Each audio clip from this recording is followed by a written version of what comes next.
because Marcus Garvey is descendant of the revolutionary black Jamaican Maroons who fought.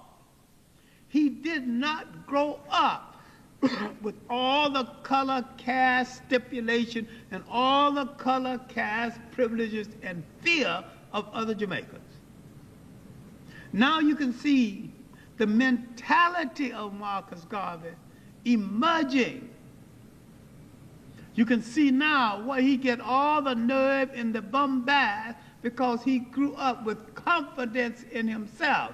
And besides, he was a master craftsman. And being a master craftsman, mastering a trade that is needed, almost indispensable to the island, this gave him confidence and a little privilege. He was a master printer.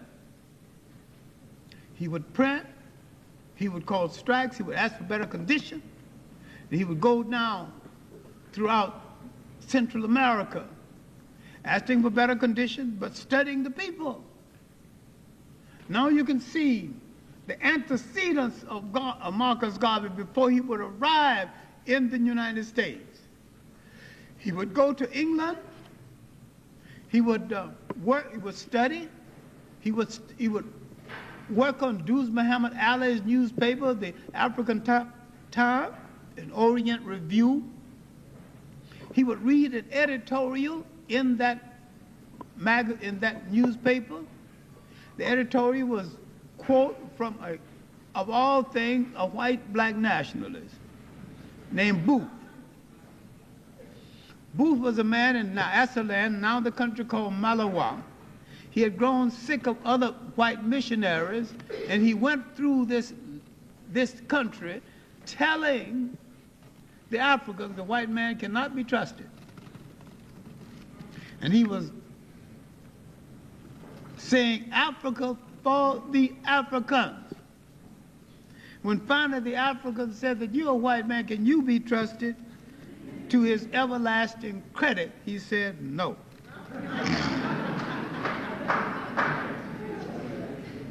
Marcus Garvey would read in Duz Muhammad Ali's paper the quote from Booth, said Africa for the Africans. And Marcus Garvey would add those at home and those abroad. One thing about Marcus Garvey, he never stole from a second-rater. And he always rehashed what he took from others in such a way it became his, add his own original stamp to it.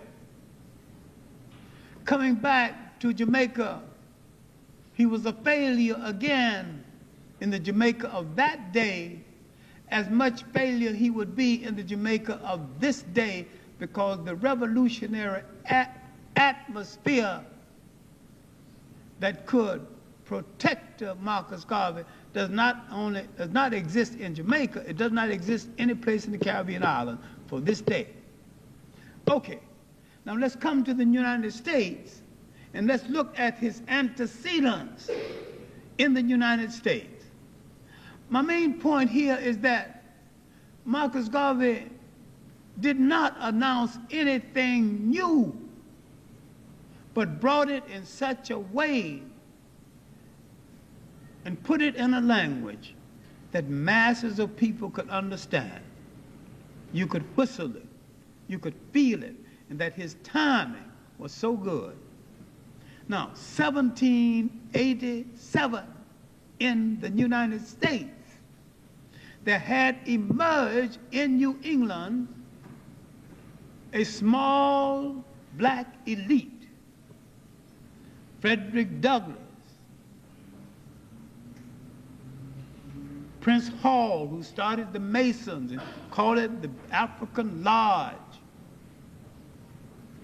Blacks had fought in the American Revolution, began to demand a little privileges based on that. Blacks had grown tired of going into white churches and sitting on the side or up in the buzzard's roof, and they had challenged whites, and after the challenge they found the independent black church, the African Methodist Episcopal Church. They didn't toy with this word Negro or colored. They didn't water it down with black. Black tells you how you look, but it don't tell you who you are.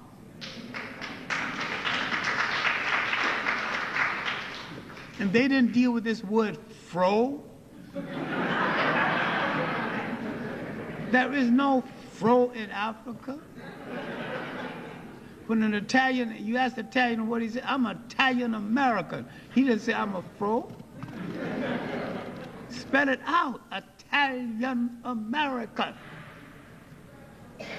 So get it out of your mouth, means say it straight, African. Get the word Africa all the way in there.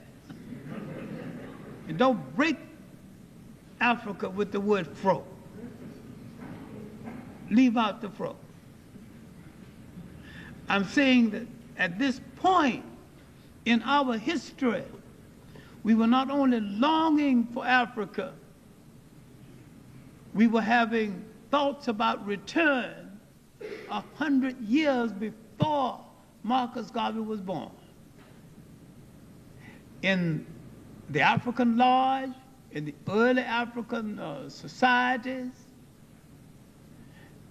the first Masonic order found by a man from Barbados, Prince Hall, the Odd Fellows, found by a man from Antigua, Peter Ogden. Now look what you got then that you don't have now. Caribbean people and African American people working hand and side by side. No one is calling each other any names. But they realized something then you don't realize now. That the slave ship brought no West Indians, brought no black Americans, brought no Jamaicans.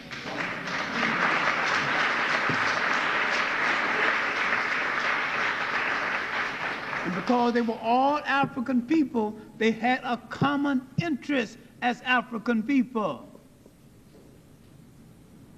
Now, first Masonic order found by a Caribbean person, Prince Hall. Another lodge found by another one, Peter Ogden. And when they began the early Back to Africa movement, when Martin Delany went out to search for a place for settlement, he went out with a Jamaican, Robert Campbell, who wrote a classical account of the trip, Pilgrimage to My Motherland, included in a book called Search for a Place. Delany was a Harvard man, and he issued a Harvard man's report. His English was superb. All the I's were dotted, all the T's were crossed. But if you ever get the book, make a comparison. Read Campbell's book. His language is rough-hued, and sometimes his sentence structure is off.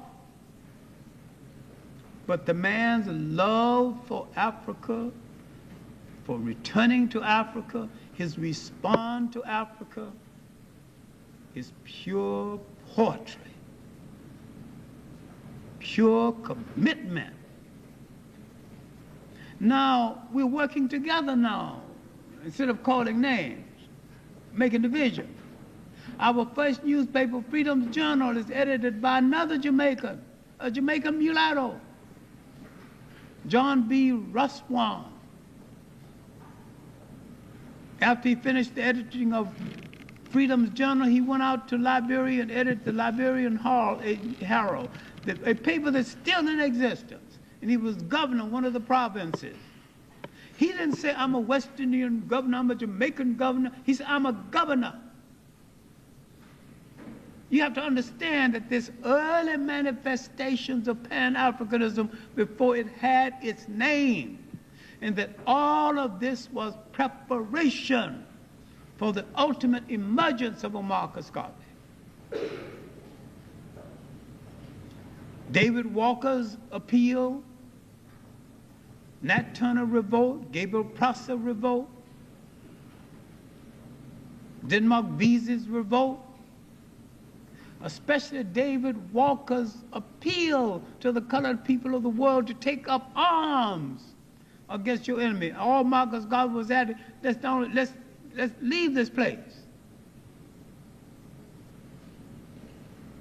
Coming near the end of that century, a Back to Africa minister, again, a mulatto who thought that by virtue of being close to whites, he deserved some privileges.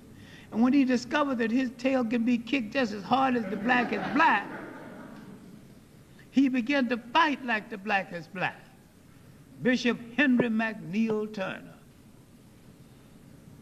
He would mount an American flag in his pulpit before his sermon. Then he would point to the flag and say, "This flag ain't nothing but a GD rag." And he would preach a whole sermon against what this country had done to his people before he started his regular sermon. He started a Back to Africa movement around the same time Marcus Garvey was born. And as we came into the 20th century, we were arguing over the Booker T. Washington concept, the Du Bois concept. Africans had been revolting all over Africa. The Caribbean islands are now fighting for some form of constitutional government. England had created a model colony in Barbados. This is why they still think of themselves as Little England. All of this had happened now. Marcus Garvey would begin to emerge into consciousness around 1908. After his Central American trip, he would go to England where he would meet Duz Muhammad Ali.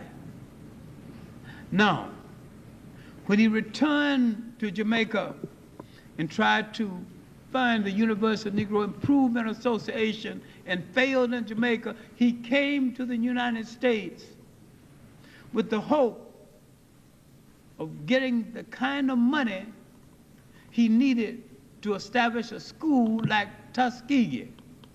Booker T. Washington had issued him an invitation in 1914, but when he arrived in 1916, Booker T. Washington was dead, and he couldn't get along with the people Booker T. Washington left behind. He toured the United States, speaking and impressing a whole lot of people with his nerve. Now here you have to deal with something which you fail to deal with. When you grow up in a country where you are the majority, you have a different outlook on the world, though you are a slave. Marcus Garvey had a different outlook on the world.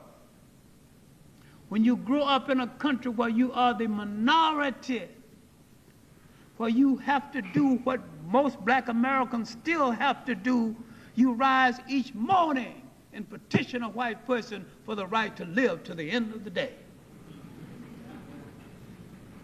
And you can say I'm wrong, but think it over.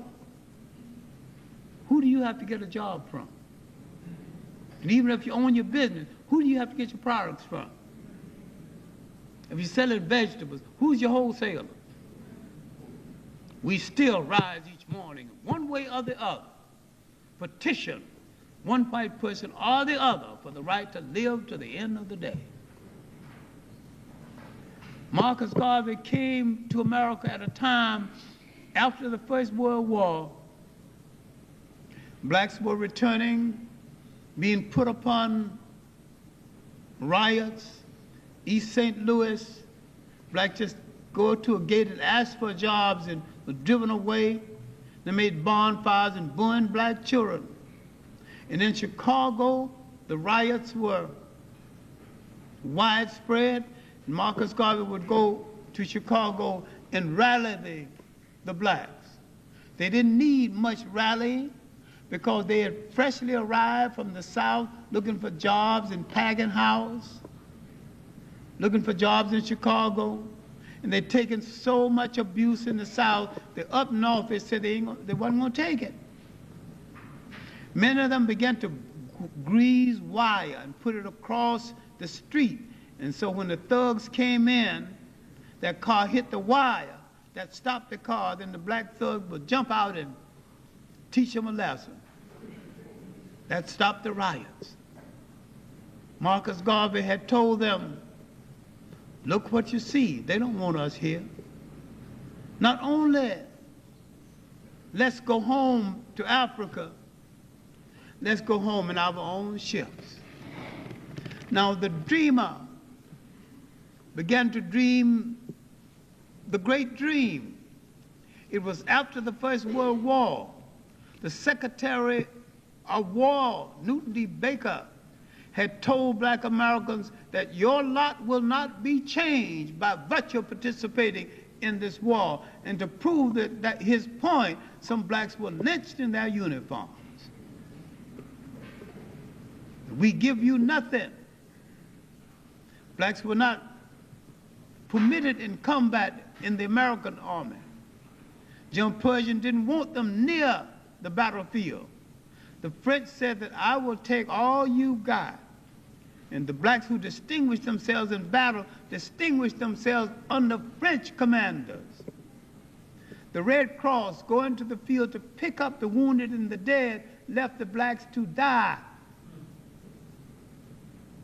Du Bois had written an editorial called Close Ranks. Let's forget our differences and let this war be won. And when he went to France and saw the condition, he wanted to take it all back.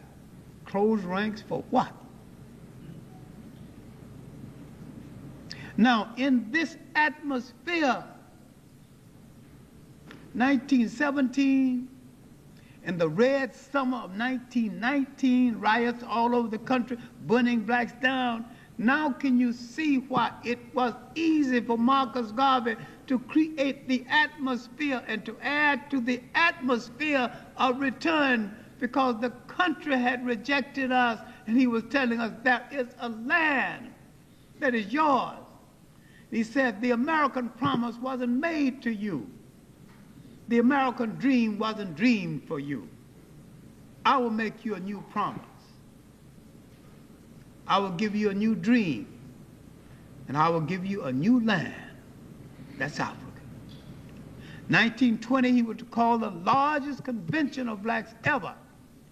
Old Madison Square Garden, turning back 30,000 people a day, and only 30,000 could fit into the auditorium. Marcus Garvey was doing more than just giving out speeches. This man, with his multifaceted of talent, presented a platform for singers, dancers, musicians. He was creating the semblance of a state. And what we have lost in the world is the idea that we once ruled a state, all of that. During the same time, he would petition Liberia, that sick nation that rejected him and would have been a better nation had they not rejected him. He petitioned them for settlement. 1920. They did not tell him then that they wasn't going to permit him, because these stooges of America, who hadn't changed to this day, lied to Marcus Garvey. And someone think that because Du Bois had a fake position, plenipotentiary, that Du Bois had some power. Du Bois had no power. I think we need to be honest with ourselves. I think we charged Du Bois with a whole lot that he's guilty of. He said some unfortunate things about Marcus Garvey and later lived to take it back, took it back on several occasions. and he did something most of you haven't done. You haven't admitted when you were wrong. Now, in 1923, Marcus Garvey is in difficulty with the steamship lines. The different trials, this would go on. Marcus Garvey would commit some serious errors. He would dismiss his lawyer and be his own lawyer, and he would lose his own case. There's much more to it than that. In this book, there's a chapter called Trials and Triumphs of Marcus Garvey. But the complete trial is available in some places. You can get the complete trial. Marcus Garvey was not guilty as charged. This is why I'm against the idea of pardoning Marcus Garvey. To pardon him indicate that he was guilty, and you're asking people to forgive the guilt. I'm for the vindication of Marcus Garvey because he wasn't guilty in the first place.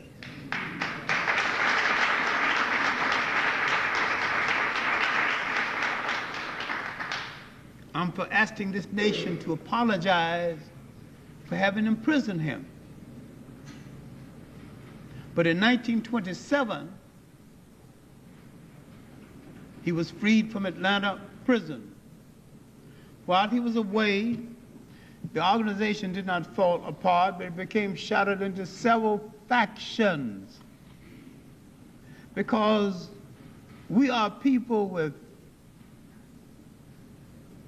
bruised ego,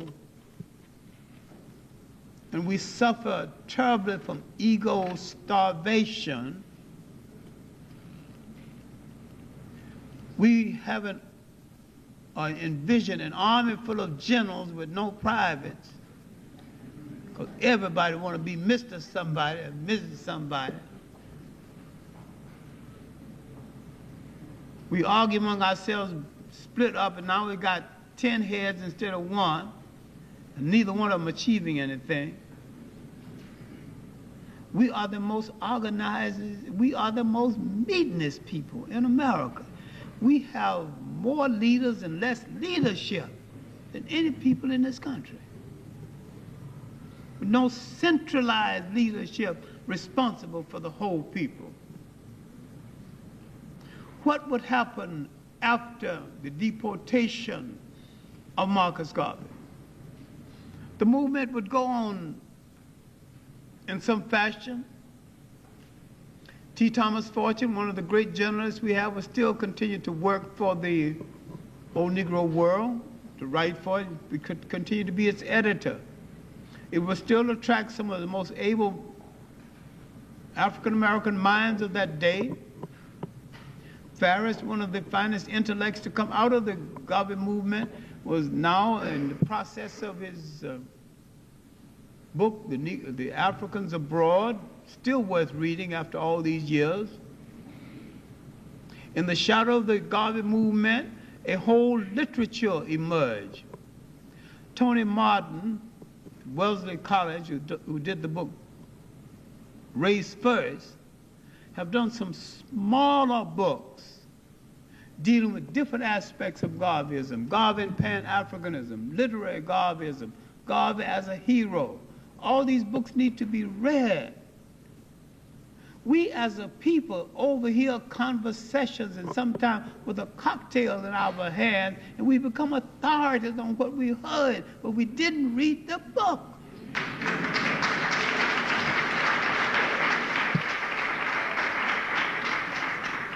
Why don't you shock me by reading a whole book, every page of it, then quote correctly when you're quoting? Marcus Garvey in Jamaica would run for public office. He would win once. Second time around, the mulatto group that he had attacked so scathingly was waiting for him the second time. He would lose on a technicality. He would find himself in debt, and he would go back to his trade as a master printer. He would pay off his debts. And then he would prepare to go to England. As he boarded the ship going to England, all the reporters gathered around to hear the last words of Marcus Garvey before he departed. He says, all right, come on, let me, I've got something to say. Yes. Listen. And in the silence, with that pen paused to this great message, Marcus Garvey said, Jamaica is a ridiculous country. Bye. A contradiction to end all contradictions. Marcus Garvey knew something that Jamaicans still don't seem to know. They could have been one of the great island nations of the world. They got so involved with color, caste, and class, they did not become. They got so involved in being those things most unlike themselves. They could not become what they needed to become and to develop that great potential. It may not be too late. Then again, it may be too late. They have the manpower, they have the educational power, they have the brain power, they have the trained personnel, they've got a good, strong working class, they've got a country with a good basic climate, a lot of greenery everywhere. It generally rains at night, and so when you wake up in the morning, things are green. With a little manipulation, it can grow most of the things it needs to eat, the things it needs to eat. It don't have to import Kellogg's cornflakes. They can make cornflakes out of Jamaican corn. Just to use your imagination. Jamaica once made a good grade of furniture. It's now collector's items if you can ever get to buy a piece. Good Jamaican mahogany existed then. They cut it so fast until now they have to wait 20 years before it's mature enough to cut again. Jamaican mahogany used to have 7 different grains, 7 different colors of mahogany. A light mahogany, a dark mahogany, a brownish mahogany. Can you think of making a piece of furniture with all that beautiful design on it? I went to a school in Jamaica where the schoolmaster showed me a bed, and he said my grandfather was born on this bed. I was born on the bed. My mother was born on the bed. The bed was so strong you could put a truck on top of the bed and wouldn't even dent it. Good old mahogany. You don't see that kind of wood anymore, and you don't see that kind of craftsmanship anymore because people don't take that amount of time anymore. Now let me conclude something that has no conclusion, because Marcus Garvey is part of a continuum. He would set in motion the thought pattern that would bring African independent nations into being. He would so influence people in Africa until in Swaziland, an old king thought that his people were about to return, began to plant extra crops to feed them when they got there. The concept of Garveyism was that strong. His newspapers were given to different sailors and dropped off at different ports in other parts of the world. Cuba had 27 branches of the Garvey movement in Cuba. There were 16 branches in South Africa. I've gone through a lot of the Garvey records. I advise you that you should read Robert Hill's documents of the Garvey papers. The 6th volume is already out. I have up to 5 right now. The documentation is just absolutely magnificent. One of the great jobs of research done in our times by a black scholar.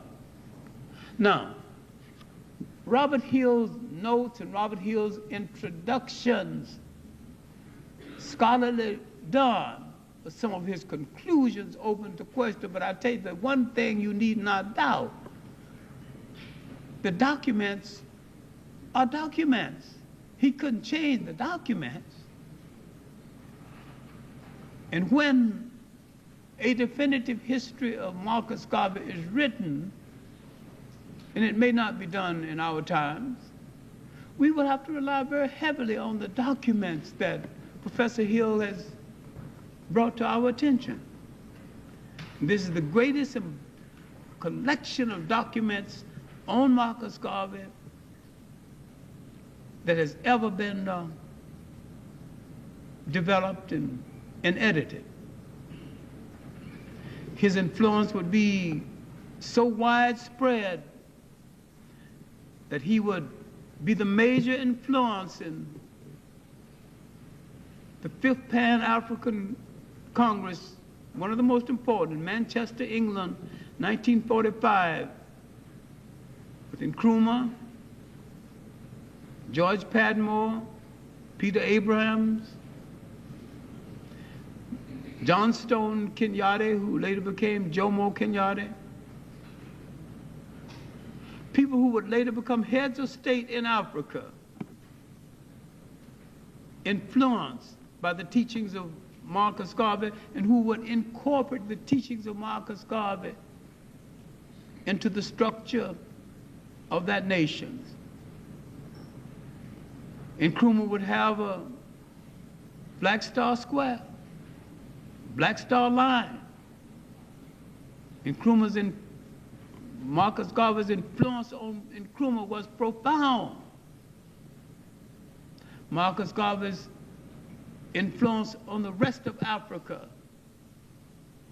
was equally profound. And had these states not been waylaid imitating the parliamentary procedure of the West that's never going to work in Africa, they could have brought great African territorial states into being as against these imitation European nation states that now exist in Africa, too restrictive for the African character, too restrictive for African culture. The European created the nation state with its tight borders and its selfishness. The African had the territorial state, where a multiplicity of cultures existed within one border with respect for all. And they did not begin a conflict one to the other until the European came and created that conflict. So-called tribal wars did not start in Africa until the coming of the Europeans, when he would put one against the other in order to conquer both. Every person that came into Africa did Africa a disservice. Earlier today, I was accused of Arab bashing in an interview over WNYC. I was saying that the Arab slave trade started 1,000 years before the European slave trade, and that it drained Africa of so much time and energy and organization, the African did not have the organization and the energy to successfully resist the European slave trade. What Marcus Garvey was saying to us, in essence, is that I will make you a whole people again. I will heal the wounds of this 500 years of oppression. He would ask the question, where are your men of affairs? Where are your captains of industry? Having not found them, he began to try to make them. In restoring our confidence in ourselves, the confidence to rule whole nations, he would tell us, up, up, you mighty race, you can accomplish what you will. Now let's apply that to today, because you have a lot of fake independent states in Africa. How can a nation in Africa be independent when it is so dependent on the European? It does not even produce the safety pin to hold its child's diaper together. Don't even produce the toilet paper for his bathroom. Don't even produce his underwear. No nation of people so unproductive, so unimaginative that they don't even produce their underwear cannot call themselves free.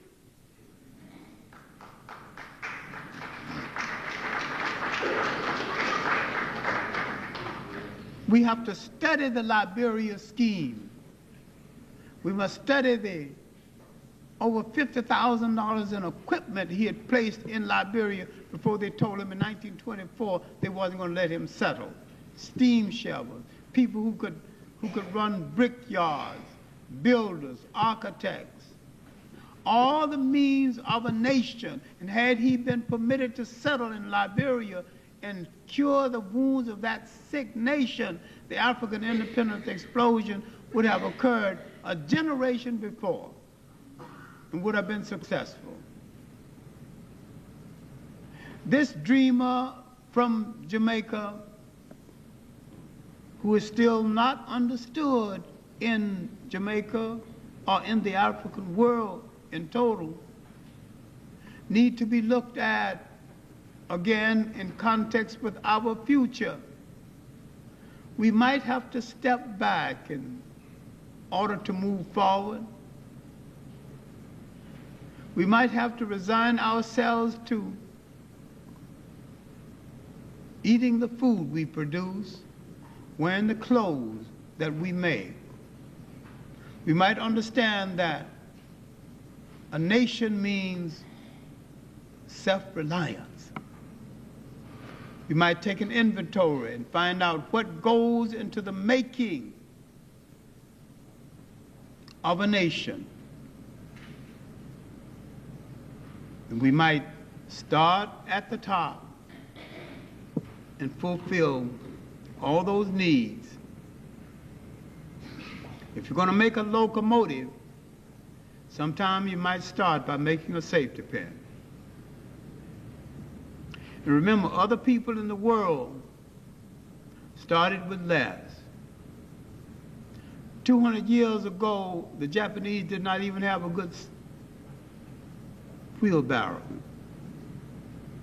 Look at them now. Someone challenged them.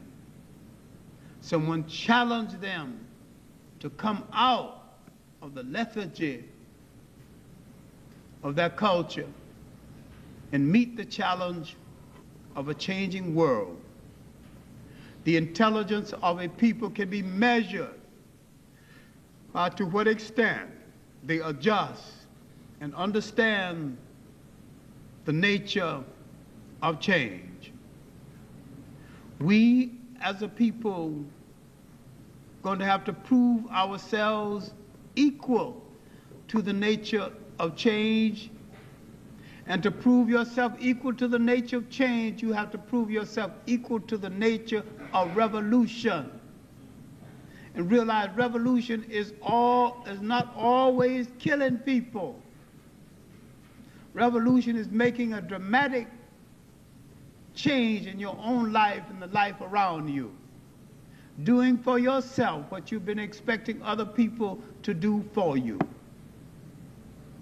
You cannot start by hoping to have a great mass around you. You can take the teachings of Marcus Garvey, especially his African fundamentals. You can look at the document compiled by Professor Hill. You can look at the work compiled by Professor Martin, Tony Martin, and other scholars who about different approaches to Marcus Garvey. You can make up your mind that you're going to have to stop being those small, selfish people worrying about petty sororities and fraternities and a whole lot of things, wasting your time. You're going to have to learn that everything that touches your life must contribute to your liberation or be thrown into the ash can of history.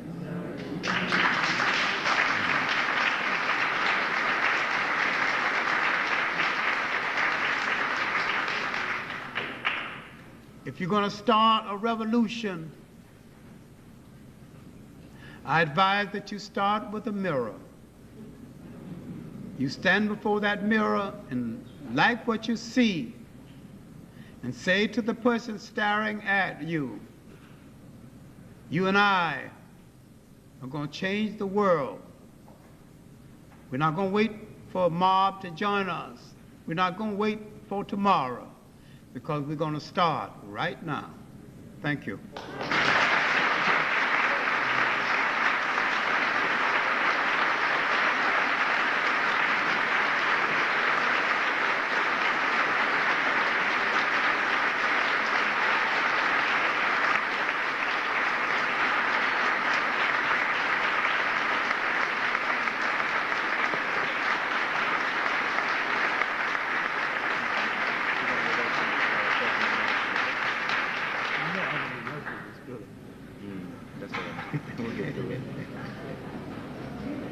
All right, now we're going to have questions and answers. I'll point out the people who asked the questions, so please raise your hands. In the back. I got it.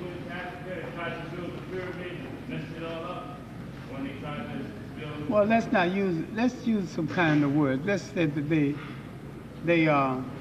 failed to bring it off, because the pyramids were built by people with a specific mind and a specific attitude at a given time in history. And the pyramids went beyond mechanics. The building of the pyramids was a great spiritual event in history. And to have the mechanics without the spirit and the time didn't mean very much. And besides, do we need another pyramid to be built?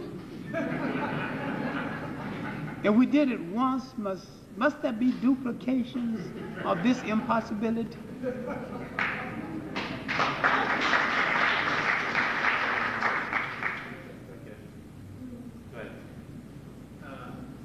Dr. Clark, once again, we thank you for your words of wisdom. What I'd like to do, you spoke of cultural continuity, and I'd like to ask the sisters and brothers here to give someone who has been contributing to our cultural continuity, James Brown, some token of appreciation, because he has been doing this for over a decade, and we've just taken it for granted. So I think we should recognize our brother James Brown.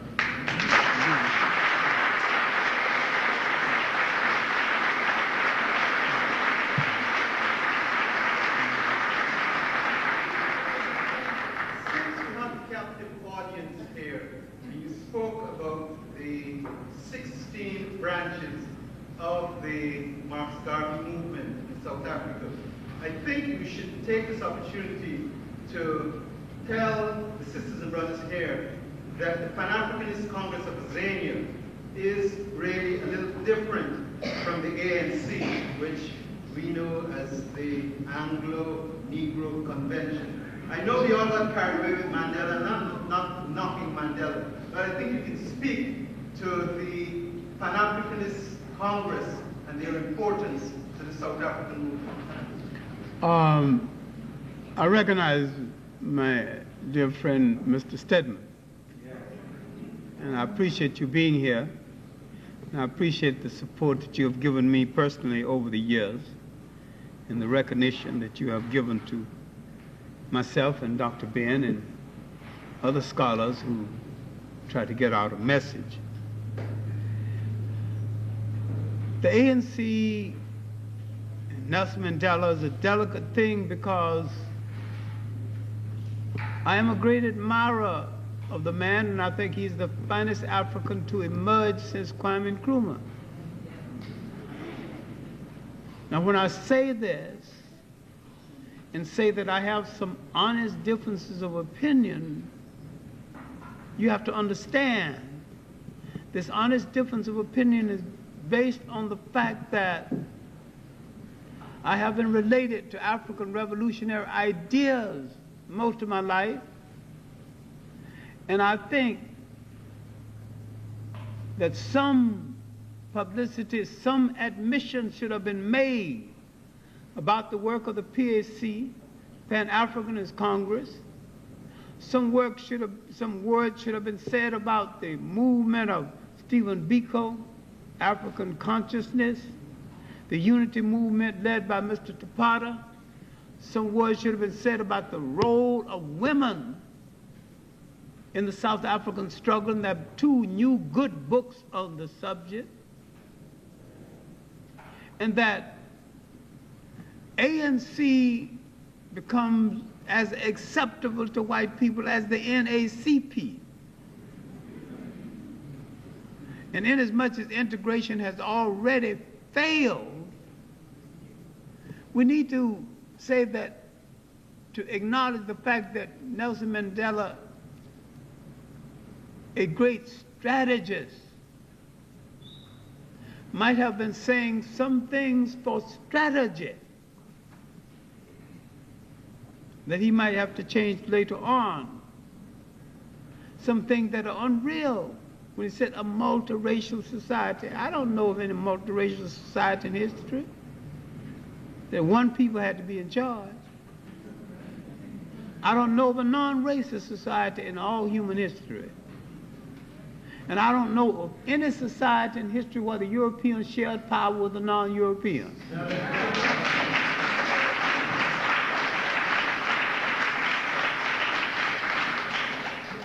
If I catch a thief in my home and I've got a 6th room, I'm not going to negotiate with the thief and say, you stay in the back room or the front room so long as you behave yourself. I'm going to negotiate with the undertaker to take the thief away.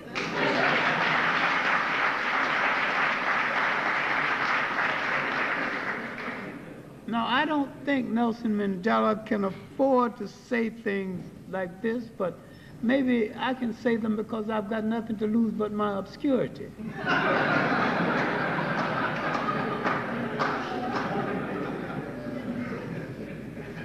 But we need to be honest with ourselves, because nations are coming into being in Africa that are fake. Namibia is not free.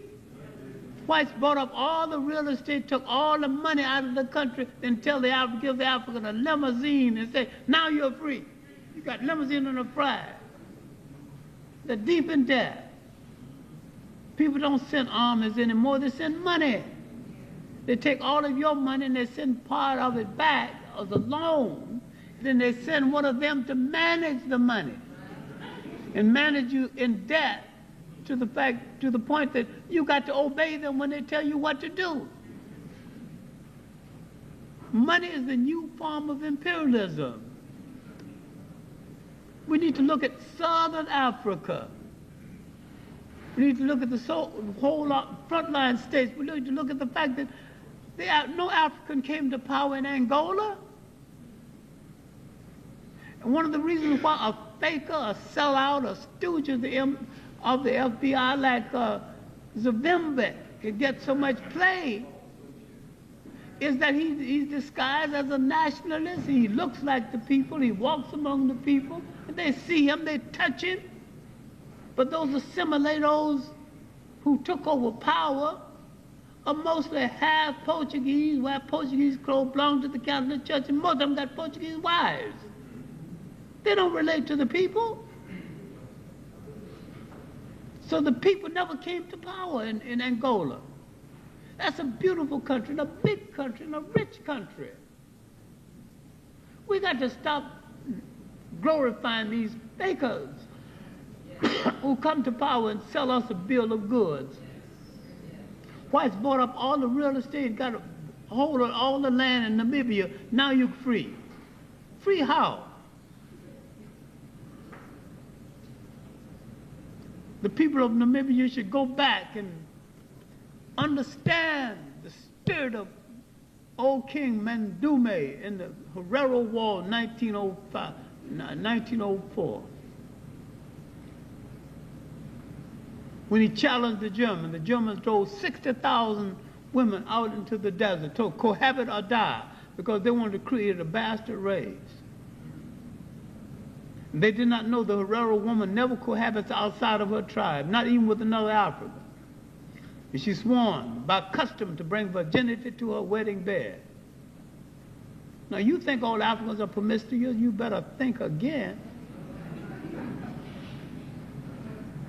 Now, you want to find an African who experiment before the marriage, you go to the go up, look further among the Mende-speaking people. Then if, with the approval of mother and father, you can stay together and have 2 or 3 children before the wedding. You have many customs and many cultures in Africa. They all don't work a lot. Old King Mandume pulled his people together and said that we are proud people. We walk the earth carrying the sun on our shoulders. If we let this happen to our women, we would have to put down the sun and the world would be in darkness. Look at the symbols now.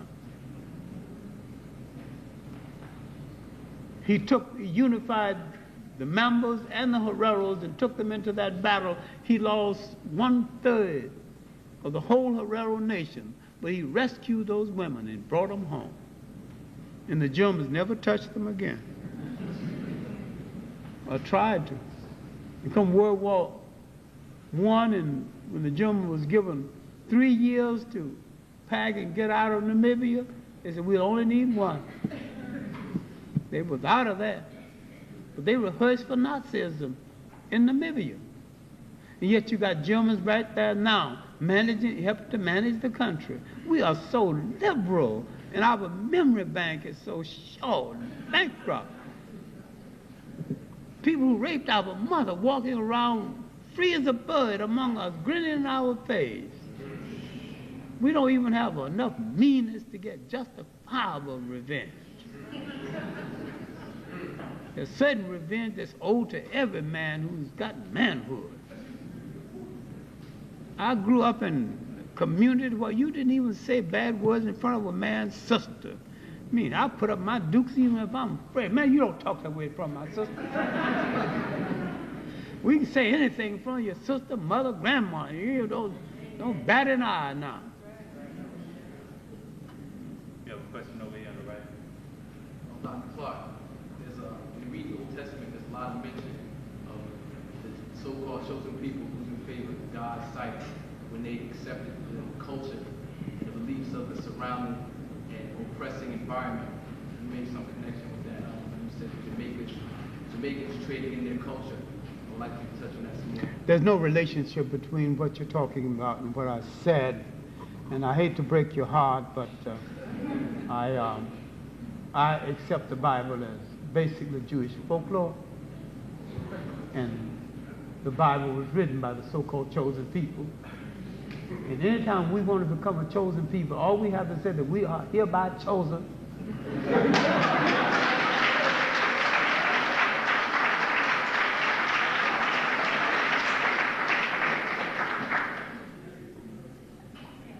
have a question up in front, Dr. Clark? I'm not saying that anything is wrong with Islam and Jews property, but why is it that most of the people my age, I'm about 20, they associate African consciousness with turning or converting to a Muslim? Why do they, make that transaction? Well, I doubt if most of the people, I think a lot of them, because they begin to get dissatisfied with the religion of their oppressor, they turn to an alternative religion. But Islam is not only an oppressive religion, like all organized religions. All organized religions are religions of oppression. All organized religions are murder cults. All organized religions are male chauvinist religions.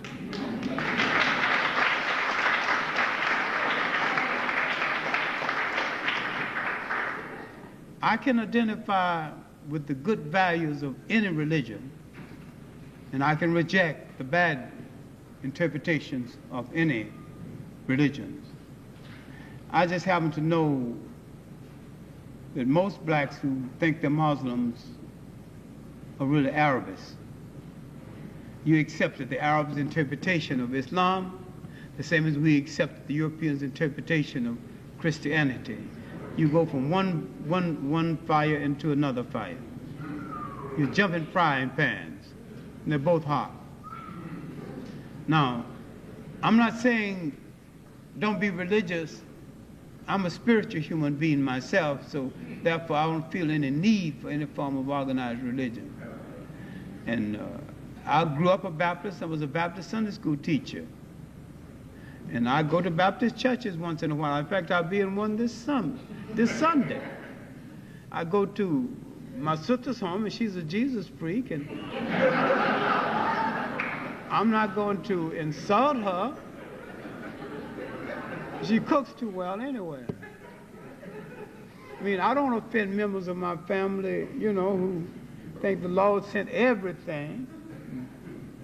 So my sister wants me to come down for a few days and spend with her, and she's even did something which I don't give a damn about. She's even bought a burial plot so that when the good Lord sees fit to call us home,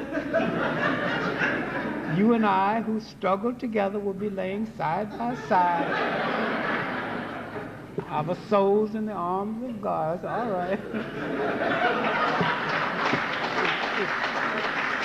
So who's going to argue with that? I got relatives who's a preacher. I don't insult them. I go into Old Macedonia Baptist Church where as a child I used to teach Sunday school. And I'm not going up cursing disrespect to all those old ladies. And I'm not saying there is no God in the Bible and Jewish folklore. Not there in Macedonia. Those people knew me when I needed my diaper changed. They're just as proud. He's gone up north and made something out of himself. Now he's coming back home and, you know, and dwelling among them. They're about 90 now, and I'm approaching enough. I mean, look, don't think that I'm offensive to every form of religion, but I can identify every form of organized religion as a form of oppression. And I personally do not need any of it. And I'm a very spiritual person, I'm a very giving person, I'm a very caring person. I love my children. I would have loved my wife had she been lovable.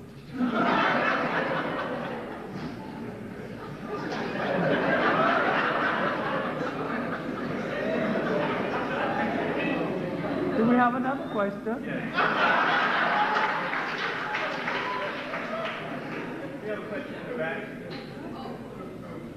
You then Renee. No, him first. We're going to begin this transformation, this cultural transformation that is very important. And that is, I am going to yield to this African American lady that she may rise and ask her question. Thank you. I'm concerned about the educational system. We talk about revolutionizing ourselves.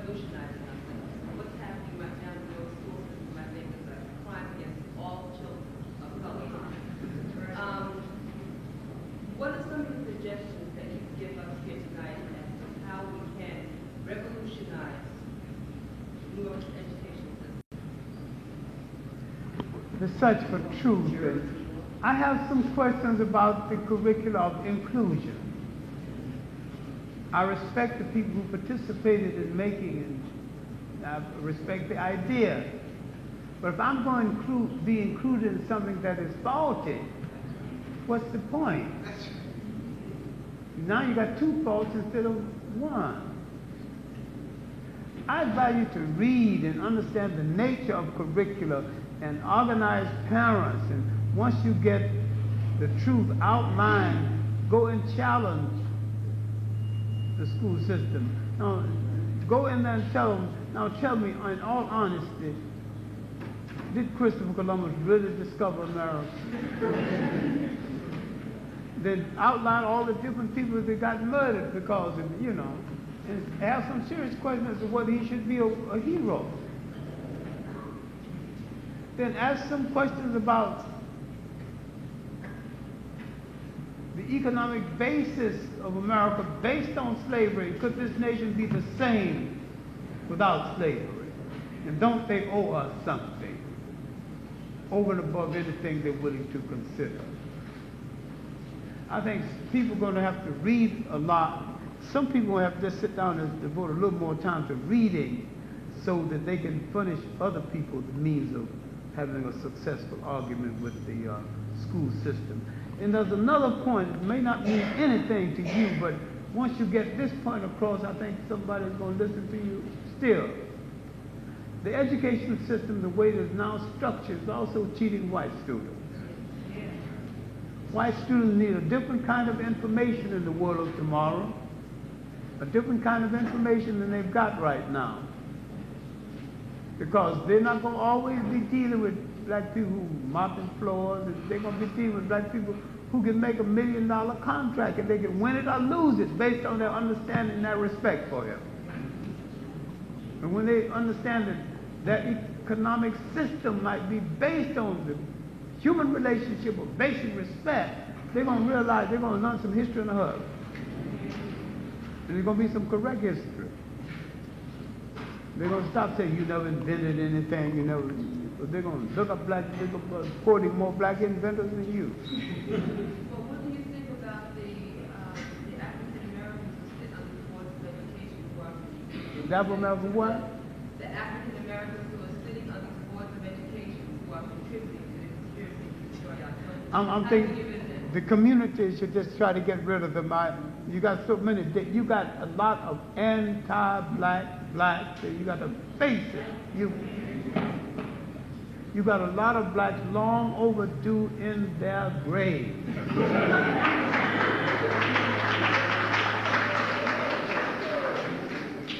I wouldn't advise you to do it, but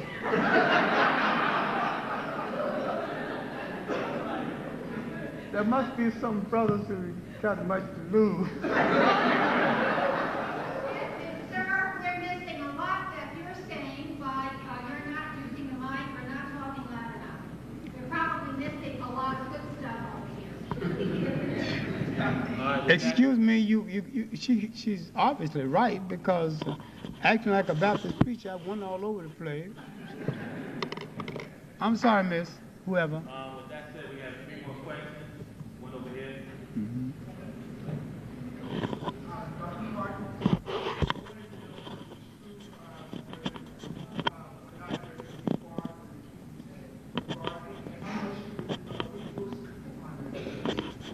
I'm afraid I didn't quite, I missed something. I wanted to know if it was true or not whether W.G. Clark was the key lieutenant of Garvey and the Welsh people were supposed to be funded him.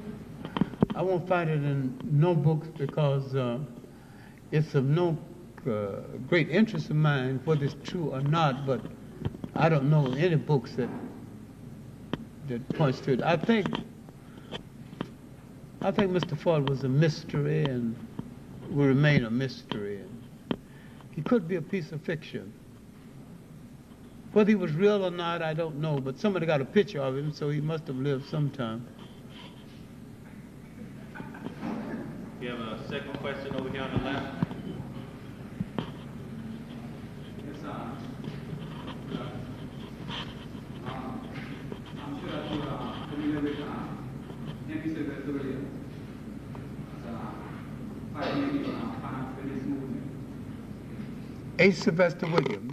Yes, he was Trinidadian. Right. Could you show some light on his contribution towards Pan-Africanist movement? And my second question is, Let's answer H. Sylvester Williams first. H. Sylvester Williams was a Trinidadian lawyer. He found the Pan-African League, and out of the concept of a Pan-African League, he developed the concept of a Pan-African Congress. And he called this first meeting in London 1900. And only the Africans who happened to be living in London attended, and Du Bois attended. And they did not demand independence for Africa. They demanded Africans be given the kind of education that they needed so that they will eventually prepare themselves to rule a state. Very moderate demands. And the next Pan-African Congress would increase the demands. And even when it came to 1919, the one that Du Bois called, they were still asking for the ability to give the Africans the kind of education that will equip them for independence. It was at the Congress, at the Pan-African Congress of 1945 in Manchester, England, that they stopped asking that Africans be given the privilege of being equipped. They said that Africa is already equipped. Africa wants freedom now. It wants the right, it has just as much right to experiment with it as any other people. And this is the Pan-African Congress that really set in motion the African independence explosion. But H. Sylvester Williams would set in motion the concept of the unification of all Africa, based on the political framework of Africa. There's some good books on that, about 3 books on him. George Padmore and his Pan-Africanism or Communism has some good chapters on him. And there's some books on just H. Sylvester Williams alone. I have a Pan-African shelf in my library that's being turned over to Atlanta University, but I kept the Pan-African part because I have to finish a book on the subject. But there's no shortage of works on H. Sylvester Williams. There have been several good master's and PhD theses written on him also.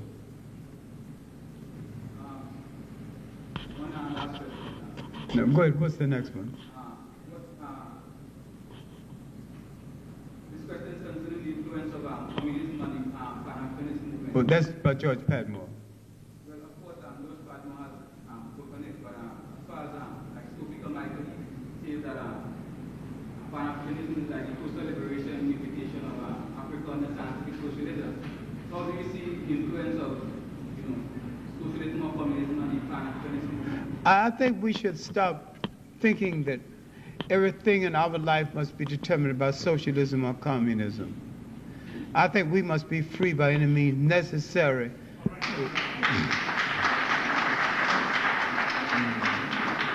And we should use the methods that makes us free, no matter what label it calls. And we don't necessarily have to give it a label anyway, so long as it makes us free.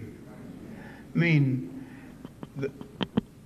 everything that came from the European's mind was meant to facilitate European control over the world. The 4 things that the Europeans have announced most to the world are all failed. Democracy, Christianity, both communism and capitalism. They're all failures. Because they were not rooted in the people and interest in the people. They were rooted in the exploitation of the people. They wanted the people to follow, but they didn't want the people to ask any questions. And they did not want to be accountable to the people. The government of tomorrow, if it's to exist any place in the world, but especially in Africa, must be accountable to the people. The ruler must come back and give an account of what he did to the people. Otherwise, this government of dictatorship are almost like an absentee landlord. But you had these kind of sharing governments in Africa before. You had them before Europeans wore shoes or lived in a house that had a window. The African didn't call it socialism or communism. The African just lived it out. And there was no starvation and no war.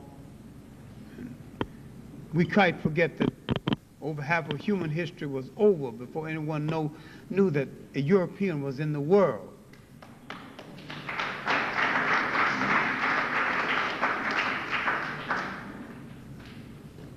We have a third and final question over on your left, brother. Yes. Dr. Clark, one of the major problems confronting us is the pitting of African people against each other, commonly called tribalism. I was wondering if you could identify some unifying force or forces that could help us overcome that problem in any way we can support that effort here. Well, the one thing that should unify us in that regard is that we all have the same enemy, the same oppressor, with the same intentions, wherever we are on the face of this earth. And we should identify ourselves as an African people and unify and assist all African people on the face of the earth, wherever we live on the face of the earth.